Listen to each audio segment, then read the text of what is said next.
नमस्कार दोस्तों, आशा करता हूँ आप सभी लोग बहुत अच्छे होंगे। मेरा नाम है कैलाश कुमार और आप सभी लोग का स्वागत करता हूँ आपके अपने इस यूट्यूब चैनल पे। तो आज की वीडियो हम लोग बात करेंगे जो रेलवे रिक्रूटमेंट बोर्ड ने आपकी वैकेंसीज अनाउंस करी हैं टीजीटी फिजिकल एजुकेशन की और पीजीटी की, उसके बारे में। अगर आप इसका नोटिफिकेशन कंप्लीट पढ़ने के लिए जाते हो तो आपको बहुत कॉम्प्लेक्स लगता है वो। तो इसको हम लोग बहुत इजी तरीके से समझने की कोशिश करेंगे।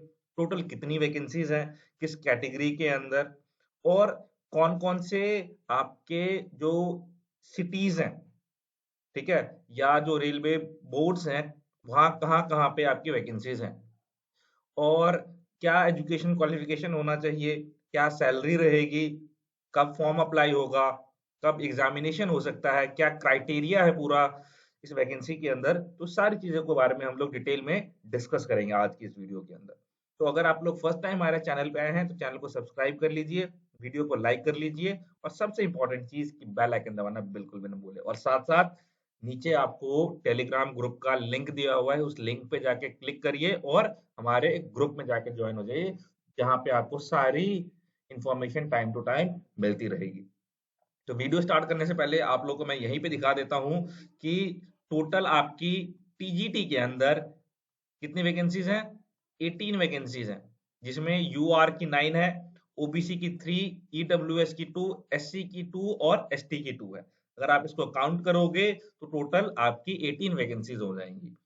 9, 12, 14, 16, 18 वैकेंसीज हो गई टोटल आपकी। ये मैंने आपको जो है इन शॉर्ट बता दिया। तो आइए स्टार्ट करते हैं कि जो आपका फॉर्म फिलअप होगा वो 7 जनवरी 2025 से ओपन हो जाएगा, और लास्ट डेट जो रहेगी वो 6 फरवरी 2025 की रहेगी। मान लो अगर आपने कोई गलती कर दिया तो उसके लिए करेक्शन विंडो कब से ओपन होगा? तो करेक्शन विंडो आपका 9 फरवरी से लेके 18 फरवरी तक ओपन रहेगा। और एक जो मैं आपको इंपॉर्टेंट चीज बता रहा हूं वो चीज आप लोग ध्यान रखेंगे कि जब भी आप फॉर्म फिलअप करेंगे तो फॉर्म फिल करते टाइम पे आपका रेलवे रिक्रूटमेंट बोर्ड ने स्पेसिफिकली अपने नोटिस के अंदर बताया है कि जो आपका नाम 10th की मार्कशीट के ऊपर है वही नाम अपना आप फॉर्म फिल करते हुए फिल करेंगे, और जो भी इंफॉर्मेशन फिल करेंगे वो करेक्ट होनी चाहिए। कोई गलत इंफॉर्मेशन आप फिल नहीं करोगे, अदरवाइज आपका फॉर्म रिजेक्ट हो सकता है। तो इस चीज का आप लोग अच्छे से ध्यान रखिएगा। ओके, अब कई बच्चों का डाउट्स आता है कि अगर हम लोग बीपीएड फाइनल ईयर में हैं तो क्या हम ये फॉर्म अप्लाई कर सकते हैं?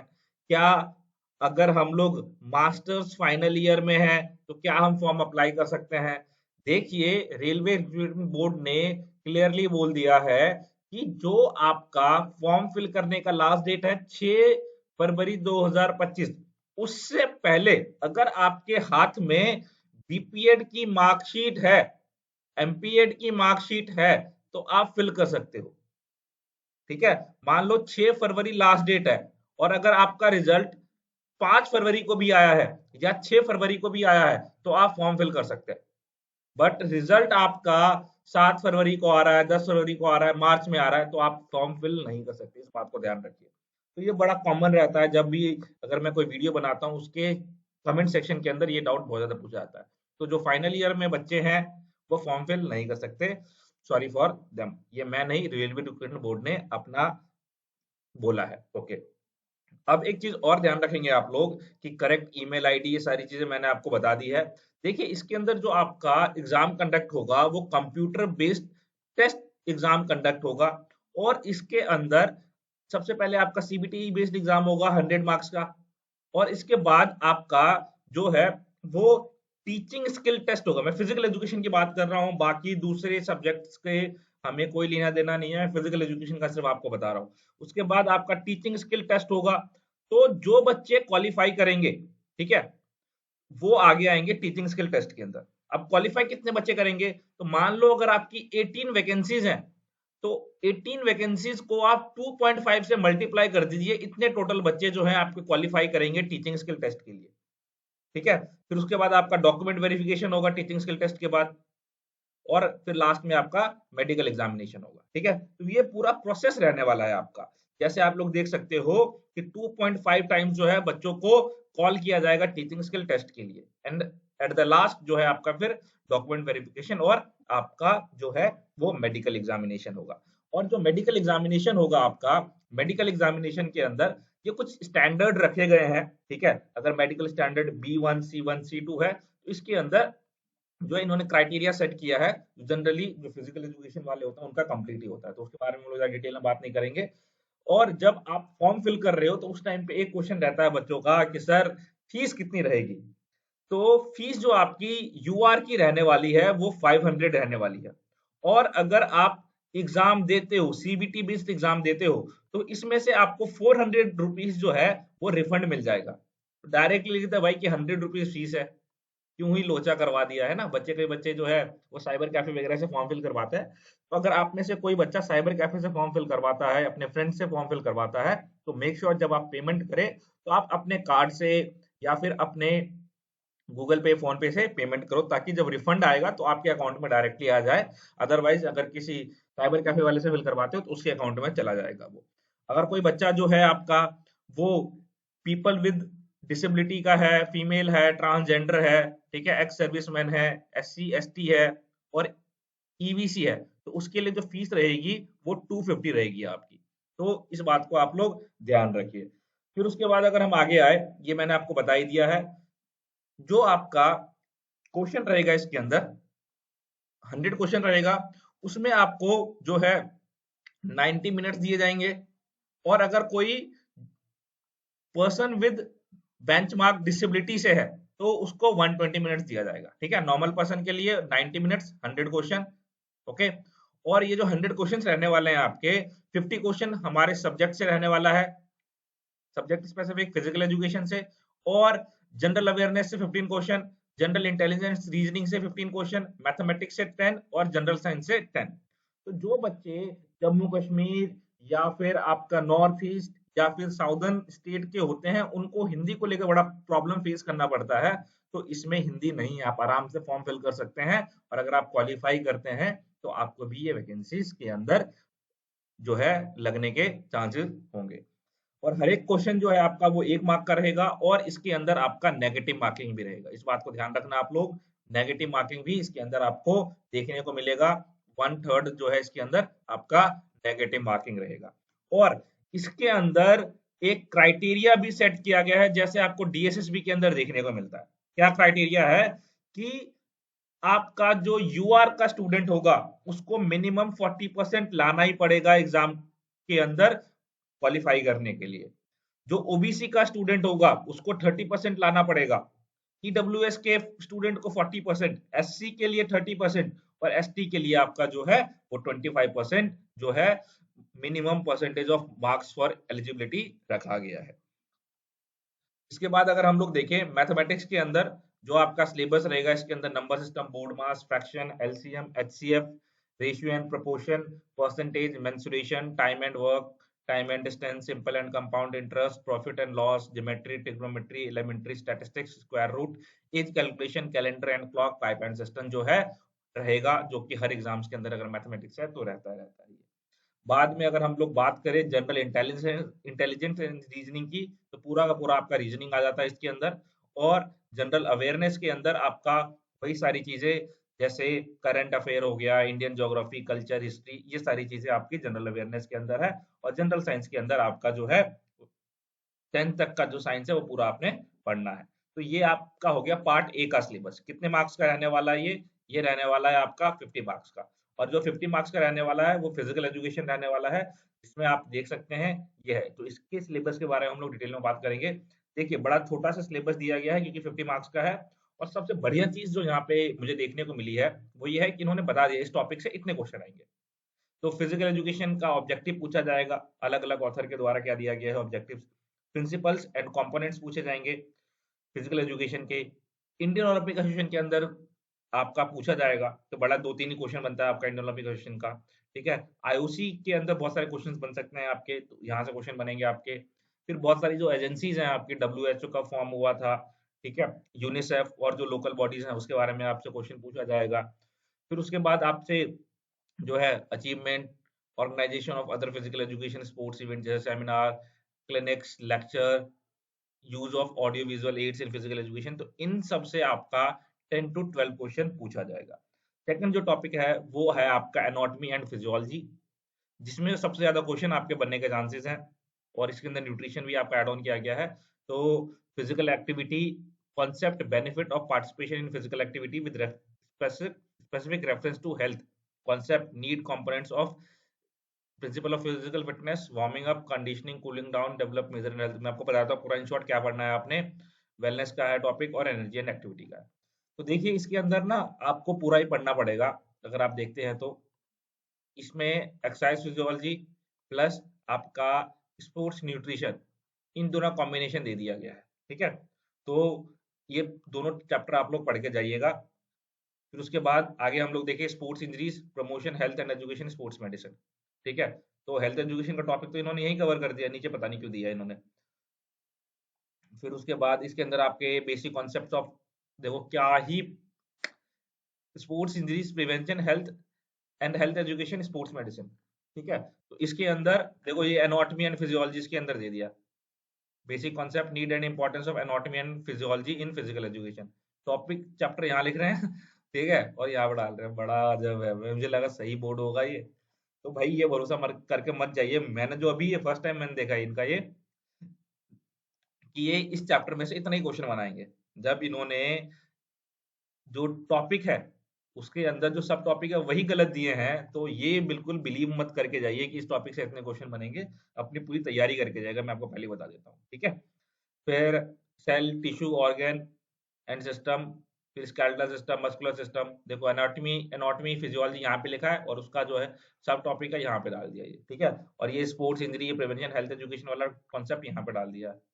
क्या ही काम करते हैं, है ना। एक सिलेबस नहीं अच्छा सा फिजिकल एजुकेशन का देते हैं, इतना बड़ा एग्जाम कंडक्ट करवाने जा रहे हैं।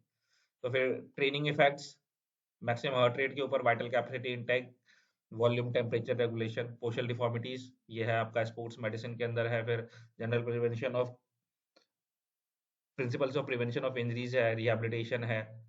फिर उसके बाद जो है आपका स्पोर्ट्स साइकोलॉजी का दिया हुआ है इसके अंदर। ठीक है, तो और कैंपिंग से भी आपको 2-3 क्वेश्चन आने वाले हैं, और गेम एंड स्पोर्ट्स से 4 से क्वेश्चन बोले। तो इस तरीके से आपके 50 क्वेश्चन आएंगे फिजिकल एजुकेशन के अंदर। पूरा पढ़ के जाइए, मैं अभी भी बोल रहा हूँ आपको। ठीक है, ताकि बाद में आप लोग पछताओ ना। तो आइए हम लोग बात करते हैं, जैसे मैंने आपको बताया इसके अंदर आपकी पीजीटी की भी सीटें हैं। पीजीटी की भी सीटें हैं, कहाँ है वही मैं आपको बताने वाला हूँ। अभी बताता हूँ कि अभी 2 सीटें हैं। ओके, कहाँ कहाँ पे वही मैं आपको बताऊंगा, और कौन सी कैटेगरी के अंदर है। तो पीजीटी की जो वैकेंसीज हैं आपकी, उसका एजुकेशन क्वालिफिकेशन क्या रहना चाहिए। देखिए, या तो आपके पास बीपीएड होना चाहिए, ठीक है, प्लस आपके पास एमपीएड होना चाहिए। ये 2 चीज है तो आप एलिजिबल है। ठीक है, या तो आपके पास बीएससी होना चाहिए, और उसके साथ अगर आपने एमपीएड कर रखी है तो आप एलिजिबल है। ओके, या तो आपके पास बीपी हो, और उसके साथ अगर आपने एमपीएड करी है तो आप एलिजिबल है। ठीक है, तो अगर ये 3, मतलब इन तीनों कॉम्बिनेशन में से आपने कोई भी कोर्स कर रखा है तो आप एलिजिबल है इन वैकेंसीज के लिए। ठीक है, फिर उसके बाद आपका नेक्स्ट आता है फिजिकल ट्रेनिंग इंस्ट्रक्टर का, पीटीआई का।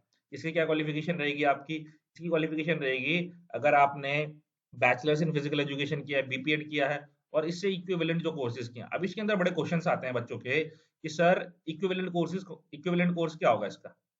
तो यहाँ पे इन्होंने खुद लिख के दे दिया है कि भाई इसको ये इक्विवेलेंट मान रहे हैं।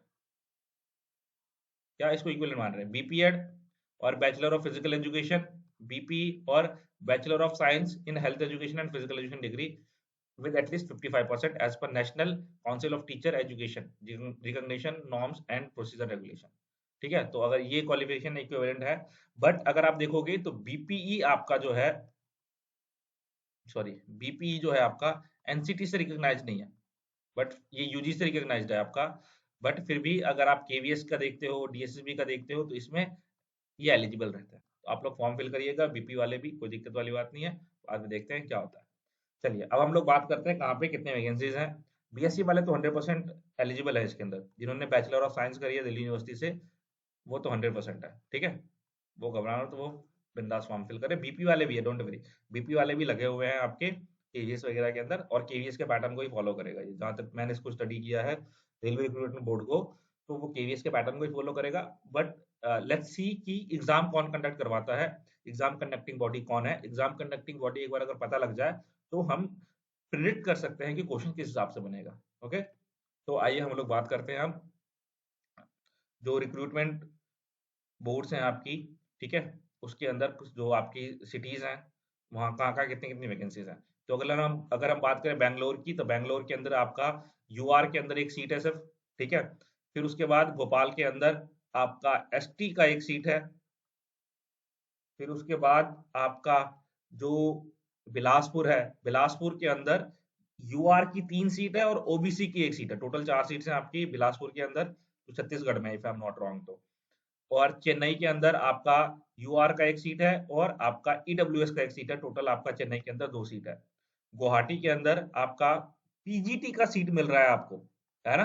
गुवाहाटी के अंदर पीजीटी की सीट लो, वहां से घूमो पूरा नॉर्थ तो टोटल 1 सीट है और यूआर की सीट है, तो इसको ध्यान रखना है, गुवाहाटी के अंदर है। दूसरा आपका पीटीआई का जो सीट है, एक एक हर एक कैटेगरी के अंदर है। यूआर के अंदर है एससी एसटी ओबीसी ईडब्ल्यूएस सबके अंदर एक एक सीट है आपका, और एक्स सर्विसमैन का भी आपका एक सीट है, ठीक है।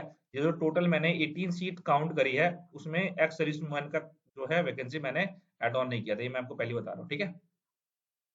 तो ये चीज है आपका। फिर उसके बाद आपका मालदा, जो कि वेस्ट बंगाल के अंदर है, यहाँ पे पीजीटी की आपको एक सीट देखने को नहीं, पीजीटी की नहीं है इसके अंदर, आपकी दोनों पीटीआई की है। ओके, तो ओबीसी की एक और आपका जो है पीटीआई का एक सीट है। अगर हम बात करें प्रयागराज की, ठीक है, प्रयागराज महाकुंभ चल रहा है अभी वहां पे, मौका मिले तो जाइए।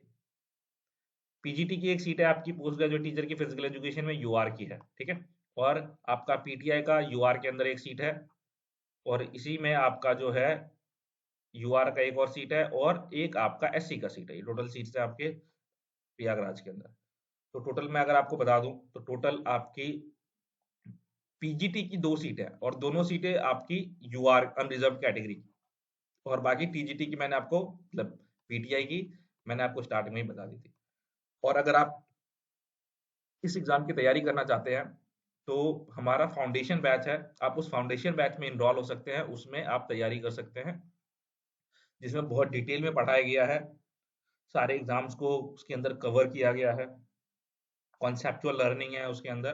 तो डेफिनेटली आप ज्वाइन कर सकते हैं फाउंडेशन बैच, जो आपको हमारे एप्लीकेशन में देखने को मिल जाएगा। आप हमारा एप्लीकेशन डाउनलोड कर सकते हैं प्ले स्टोर में जाके, या फिर इस वीडियो के डिस्क्रिप्शन बॉक्स में आपको लिंक भी देखने को मिल जाएगा, वहां से डायरेक्टली आप डाउनलोड करिए और वहां फाउंडेशन बैच होगा। तो फाउंडेशन बैच से आप टीजीटी एग्जाम की तैयारी कर सकते हैं। बट मान लो आप टीजीटी के साथ नेट की भी तैयारी करना चाहते हो, तो उसके लिए हमारा शुभ आरंभ बैच लॉन्च हो चुका है, जो कॉम्बो बैच है, एक यूजीसी नेट और टीजीटी पीजीटी का, जिसमें एक तो आपको बहुत ही कम फीस में ये बैच मिल जाएगा, और बहुत सारे फीचर्स मिल जाते हैं आपको इसके अंदर। रिकॉर्डेड वीडियोस मिल जाएंगे, ठीक है, मॉक टेस्ट मिल जाएगा, सब्जेक्ट वाइज क्वेश्चंस मिल जाएंगे, और भी कई सारी चीजें हैं जो आपको इस बैच के अंदर मिल जाएंगी। और अगर आप में से कोई नेट की तैयारी करना चाहता है जून 2025 के लिए, तो आप अभी इनरोल कर सकते हैं, इनरोलमेंट स्टार्ट हो चुका है आपका। आप हमें इस नंबर पे कॉल करिए, हम सारी डिटेल्स आपको बता देंगे। तो आज की इस वीडियो में इतना ही। अगर आप लोगों के क्वेश्चन है, कोई डाउट है, तो आप डेफिनेटली चैट बॉक्स के अंदर पूछ सकते हैं, मैं वहां पे आप लोगों को रिप्लाई दे दूंगा। तो आज की इस वीडियो में इतना ही। This Kailash Kumar signing off. Thank you.